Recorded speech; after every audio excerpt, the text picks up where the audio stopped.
Mike Huckabee decided to dig himself into a deeper hole on gay marriage. Let's listen. Even in the decision on the Defense of Marriage, or DOMA, the legislation was passed overwhelmingly by both houses of Congress in a bipartisan vote, and it was signed by a Democrat, President Bill Clinton. Now, no matter that some people who voted for it say they have evolved and that they are now against it, but if that's so, then put it back before the world's greatest deliberative body and the people's house and see. Now, this is interesting because whenever Republicans want to get something done and the majority disagrees with them, they just ignore the majority. Like, no, this is what we want to do. Gun control. 91% wanted a background check. The Republicans defeated that and then they bragged about it. Ha ha, we got what we wanted. Oh, this is awesome. But, so they don't care about the majority. They don't care about democracy. They've made that utterly clear time and time again. They're authoritarians, right? But whenever they think the majority is on their side, they're like, oh, how can you disregard the voice of the people? The voice of the people is so important in a democracy. But interestingly enough, they're wrong, right? So what? In 1996, Congress passed DOMA. That's nice. And the most recent polling on gay marriage, 58% of the American people are in favor of gay marriage. Does that mean that Mike Huckabee all of a sudden is going to change his mind and say, oh, you know what, look at that, the majority is in favor of gay marriage now, so I changed my mind? No, he wouldn't do that. So stop pretending like you care about democracy. You don't care about democracy. He continues.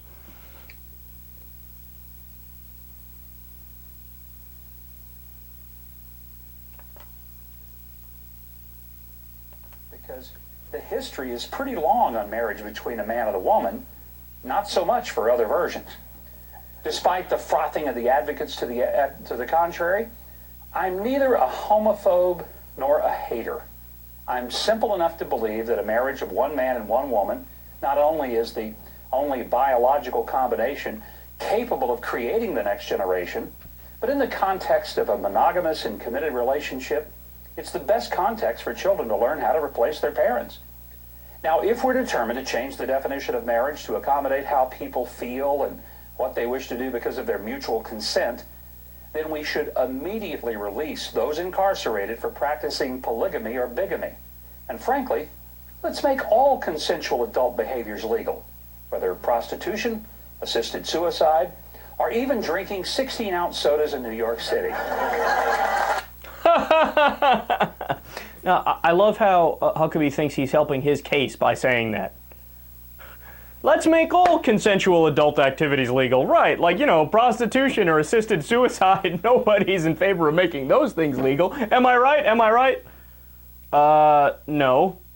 Actually, all rational people are like, yeah, let's totally legalize all that. That makes perfect sense.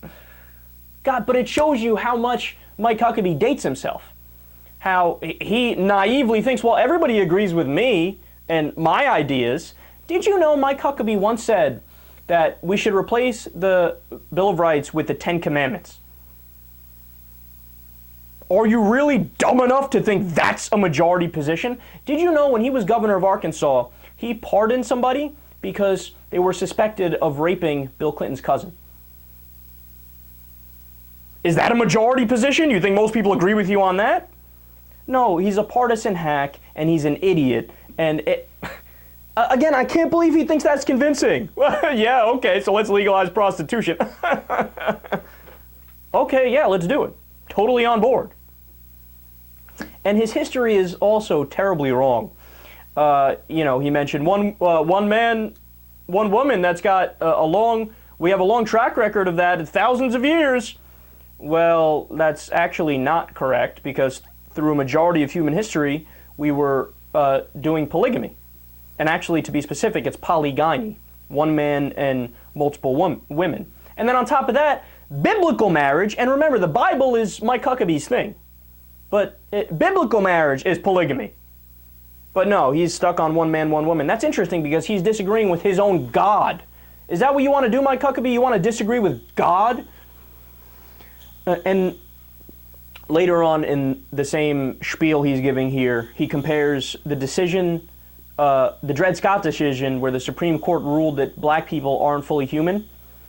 he compared that decision to this decision that they just made about gay marriage.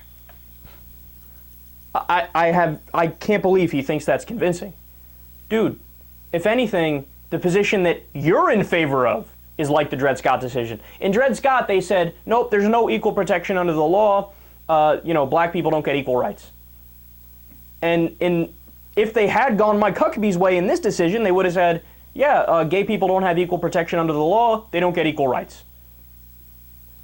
But Huckabee flips it. No, because they're giving them equal rights, it's like they're not giving them equal rights.